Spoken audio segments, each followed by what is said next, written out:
Hong Kong's leader acknowledges record voter turnout at district council elections, highlights public dissatisfaction with her government. And Chief Executive Carrie Lam concedes the handling of months of political unrest is at the center of that discontent. But so far, she's offering no concessions. We were aware of the large number of voters coming out to cast a vote, perhaps not only to select a preferred candidate to sit on the district council, but also to express a view on many issues in society, including, now I would readily accept that, including deficiencies in governance, including unhappiness with the time taken to deal with the current unstable environment, and of course to end violence. So I said that we will seriously reflect on these views expressed to us and improve governance in the future of our work.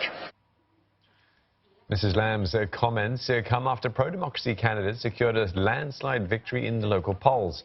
The vote has been widely seen as a litmus test of support for the anti-government movement. The city's leader thanked residents for voting peacefully and hoped the calm weekend was not just for the elections. Resorting to violence will not give us that way forward. So please help us to maintain the relative calm and peace that we have seen in the last week or so and provide a good basis for Hong Kong to move forward. Mrs. Lam also outlined the setting up of an independent review committee to look at the cause of social unrest in Hong Kong. But critics say she's not addressing the real issue. Delay tactic, to me, is another way showing that Carrie Lam is not trying to address the problem directly. She would like to make it sounds good, but in actual fact, it's a delay tactic and try to take away one of the direction of the investigation towards the police brutalities. Because today, when we are talking about the setting up of independent inquiry commissions, we have all the legal framework in order to set up, and they have the power to investigate the whole issues. So you only need to find one credible retired judge to lead the independent inquiry commissions. A sign that the city is returning to normal will be the reopening tomorrow morning of the Cross Harbour Tunnel. The major transport link between Kowloon and Hong Kong Island has been closed for almost 2 weeks. Anti-government protesters had barricaded the tunnel and set toll booths on fire in a bid to paralyze the city's transport system. The closure has led to congestion at alternative routes. While there's been a sense of calm for the last few days, demonstrations at lunchtime have continued in some districts, and more protests are still being planned. And for the latest on this, our correspondent Wei Du joins us from Hong Kong. Wei, what's been the reaction to Carrie Lam's remarks today?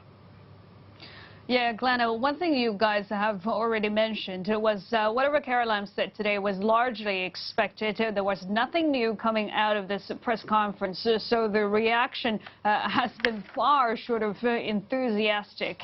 Several pro-democracy lawmakers criticized Lam for being tone deaf, and actually one of them called her shameless for saying that the people, after such a landslide loss for her government allies, she would still go on to say that people expressed a wide range of opinions through the election results, and she thinks the core demand of the people of Hong Kong is for things to go back to normal and for violence to end. This despite the fact that the candidates who are running on this message, almost most of them have lost their seats.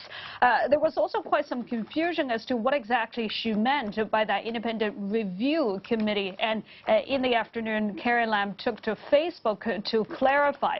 And she says that what she has in mind is for a panel of experts to come together and to form a committee that's based on the Tottenham model, which is what the UK government did after the Tottenham riots in 2011. But as we were saying all afternoon, this is also not something new. She said her government had always had this plan to invite such experts to study the causes of this social unrest. And it's worth noting what she has in mind is very, very different from what the protesters are demanding. The protesters in camp wants an independent inquiry primarily into the conduct of the police. I spoke briefly with Alvin Yong, the head of Civic Party here. He also said without the ability to look into what the police has done, this independent review would simply not be enough. It's also interesting to remember that this is not the first time the government has tried to borrow some experience from the UK in the wake of the Tottenham riots. If you remember, Hong Kong's police watchdog, the IPCC, formed a panel of foreign experts back in September. And the panel was actually headed by a former UK police officer who led the investigation into the Tottenham riots. The panel gave its advice to the government earlier this month. It's concluded that the powers that the IPCC has so far simply is not enough. And the government, for its part, has since really tried to downplay this recommendation. Guys. Wei, Carrie Lam's remarks aside, what's happening on the ground? Has there been any change in the protest calls in terms of tone and substance? It's been a lot quieter on the ground. That's for everyone to see. The core demands are not changing, but we have an additional immediate demand ever since yesterday. That's, of course, for the police to end the siege of Poly University and to let the remaining protesters go free. Yesterday, the newly elected pro-democracy district councillors went up to the university hoping to get in. Nothing came out of it, but the police did offer a concession, which is for the protesters to leave without being arrested immediately.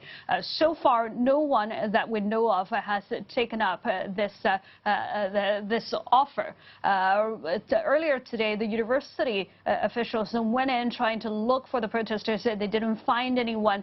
Carrie Lam has promised that the police were not moving on their own until all the other means have been exhausted.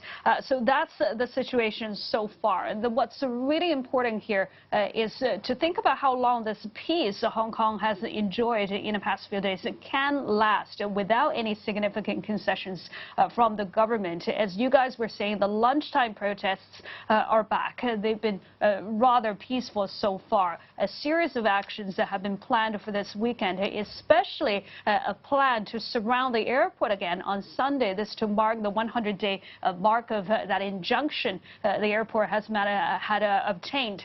All these things could potentially turn violent again. So the clock is really ticking.